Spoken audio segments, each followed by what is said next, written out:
day, good morning, mabuhay! This is Grace Lian Baby and Tibo, a student of BS in Medical Laboratory Science, Section E.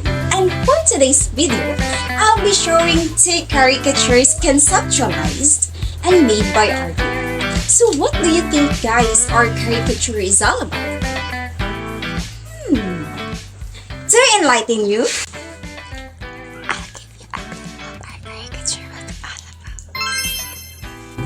our two caricatures will show the current political issues that our country is currently facing.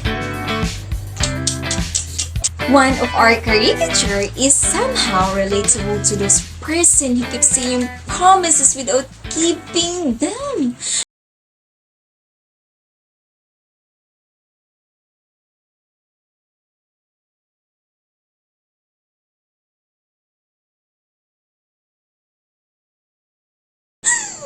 Char, kidding aside, guys, while on the other caricature that we have, it will show you the tension between politicians who were trying to stop something to happen. So guys, aren't you excited to see and know what our caricature is all about?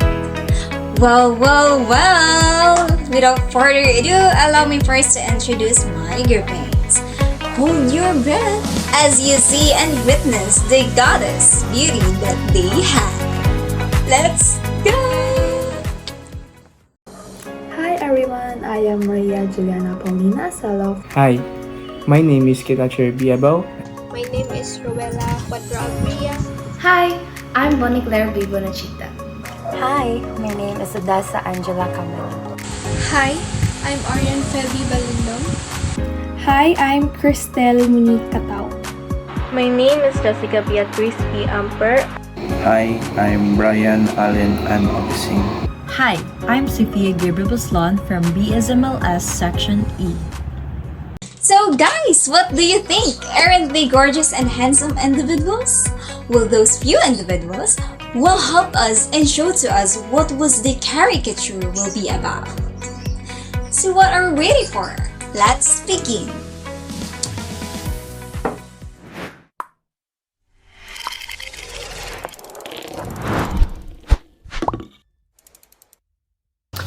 The first caricature is entitled President PBM Ambitious Agenda for Constitutional Reform.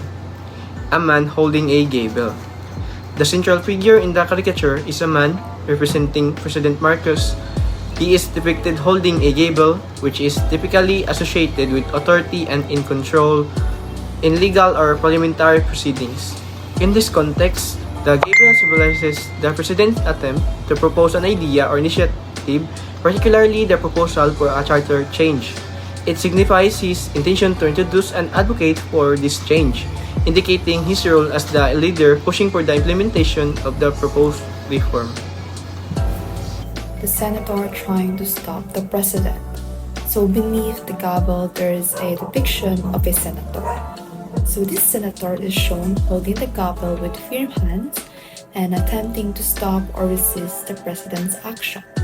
Therefore, the senator represents the legislative branch of government, specifically the Senate, which plays a crucial role in reviewing and approving proposed changes to the Constitution.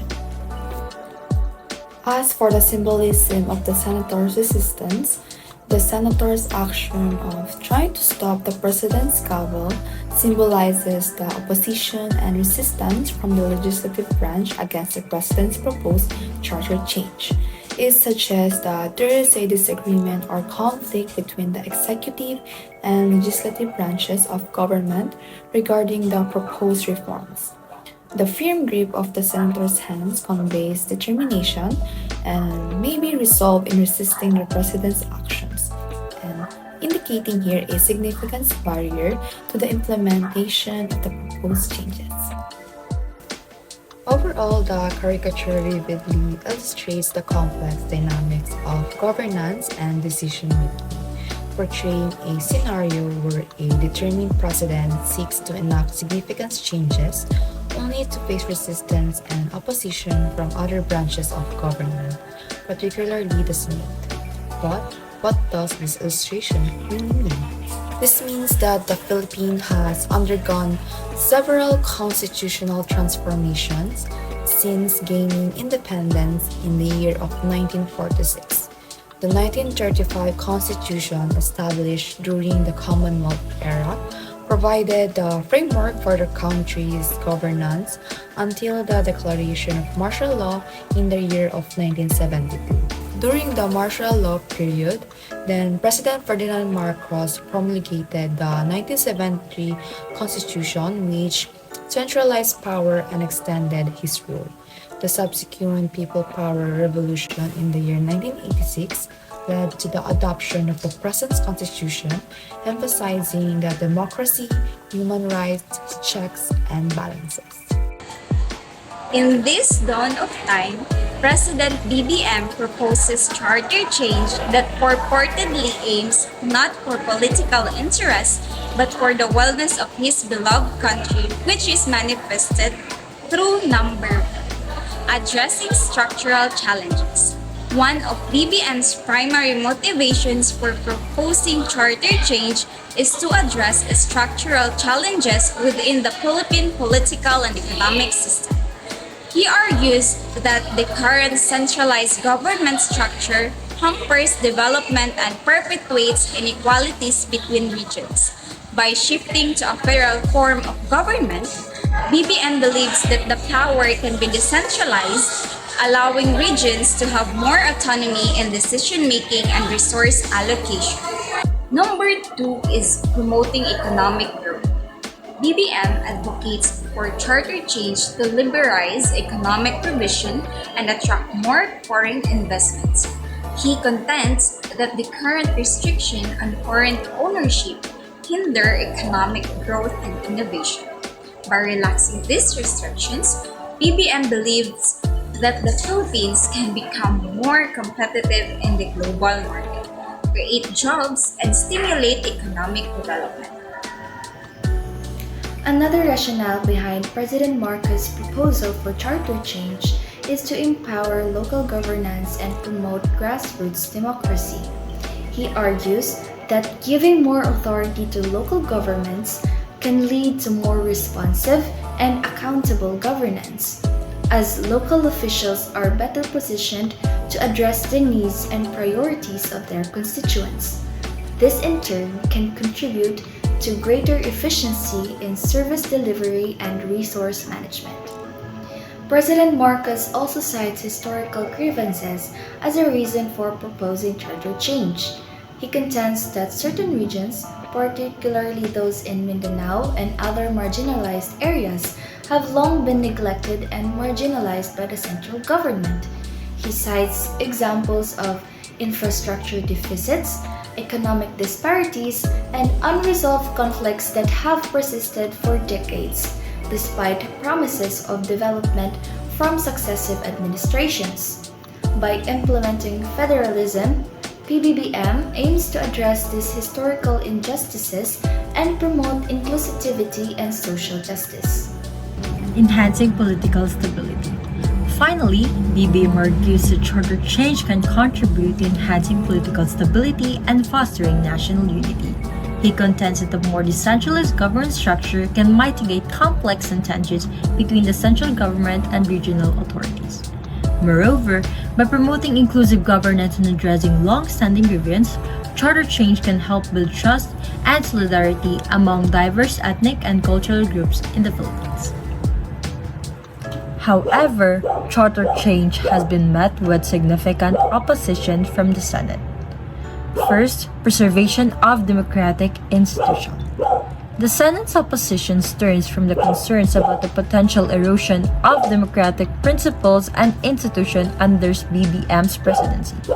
Given the historical context of the Marcos regime's authoritarian rule and human rights abuses, senators fear that charter change could be exploited to consolidate power, weaken checks and balances, and undermine the separation of powers essential for a functioning democracy.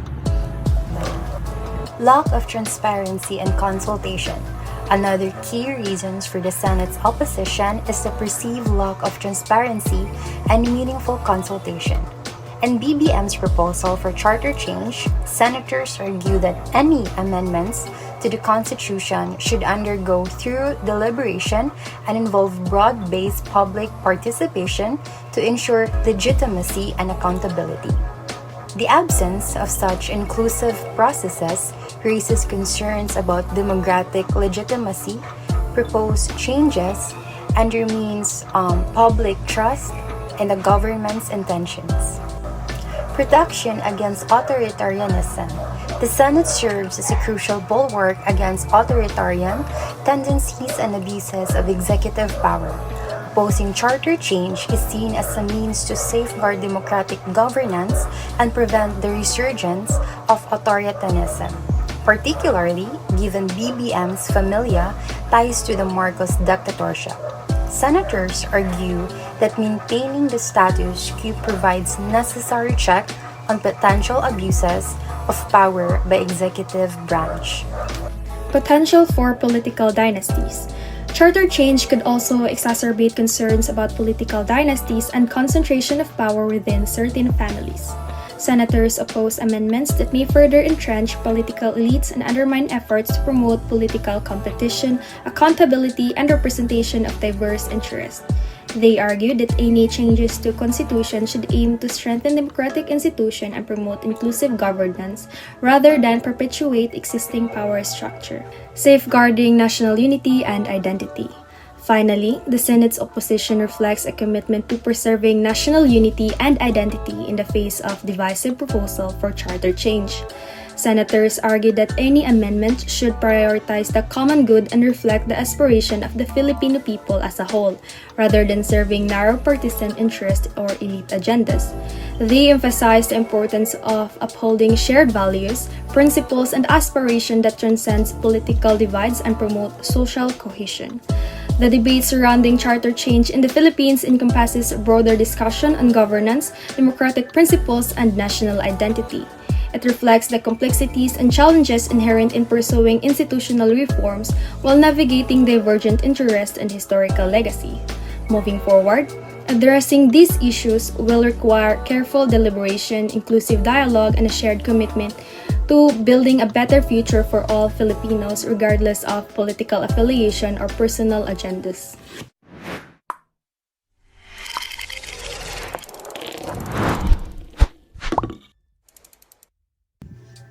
The title of Caricature 2, From Promises to Does, The Politician's Broken Pledges. The caricature utilizes visual exaggeration to convey a satirical commentary on the behavior of politicians, particularly during election campaigns. The caricature portrays a politician dressed in a formal suit, representing his status as an elected official.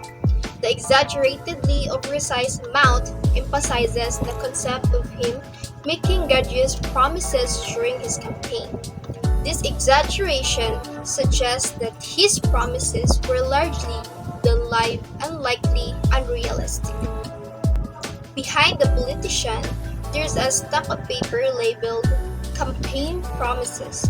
The papers are crumbled and collecting dust, indicating that they have been neglected and forgotten. This imagery conveys the idea that the promises made during the campaign have been abandoned or ignored now that the politician is in office. The crumbling paper symbolizes the gradual decay and disintegration of these promises over time. The politician is depicted sitting comfortably in a luxurious chair, which signifies his position of power and authority as an elected official. The sign above the chair that reads elected reinforces this idea and further emphasizes his status as a political leader. This imagery suggests that the politician has been complacent and content with his position regardless of whether or not he has fulfilled his promises. Facial expression. The politician's facial expression is portrayed with a smug grin, indicating his lack of concern or remorse for not fulfilling his promises. This expression suggests that he is aware of his actions and is unapologetic about failing to deliver on his campaign pledges. This caricature reflects a sad reality that many countries, including the Philippines, often face. It highlights the phenomenon of politicians making lofty promises during their campaigns to win votes, only to abandon or neglect those promises once they are elected into office. This situation is a sad reality for several reasons. One, a betrayal of trust. When politicians fail to fulfill their campaign promises, it undermines the trust and confidence that citizens have placed in them. Voters expect their elected officials to represent their interests and address their concerns, and when these expectations are not met, it leads to a sense of betrayal. One case I can think of is when President Rodrigo Roa Duterte had promised that he would protect the West Philippine Sea, but as of today, it is still a huge problem in the Philippines after his term. He did spoke about the problem in the United Nations General Assembly in 2020, yet it's still to this day, it is still an issue. Continuation of problems. Failure to fulfill promises perpetuates existing issues and challenges faced by the country. When citizens lack confidence in the government, it can lead to economic uncertainty and discourage investment in new businesses and development projects. Whether it's addressing corruption, improving infrastructure, or tackling poverty, unfulfilled promises mean that crucial problems remain unresolved, negatively impacting the lives of citizens. Cycle of cynicism. The repeated cycle of politicians making promises they do not keep contributes to a sense of cynicism and disillusionment among the electorate. This repetition of disappointment can lead to a feeling of helplessness, frustration, and anger towards the political elites and the system at large. When citizens see politicians making empty promises and failing to deliver, they may become disengaged from the political process altogether, leading to apathy and decreased civic participation. Regarding on the subject of stifling progress, unfulfilled promises hinder the country's progress and development. Meaningful change and improvement require commitment and follow through on the part of elected officials. When promises are not kept, opportunities for positive change are missed, and the country may stagnate or regress instead of moving forward. And on reinforcement of political dynasties. In some cases, politicians who fail to fulfill their promises may remain in power due to entrenched political dynasties or other factors, further perpetuating the cycle of unfulfilled promises and reinforcing systemic issues within the political system. Overall, this caricature effectively conveys the theme of politicians making grand promises during their campaigns but failing to follow through once they are elected into office. And that's end our video. I hope you guys understand what was our caricature is all about, and don't forget to leave this video a thumbs up.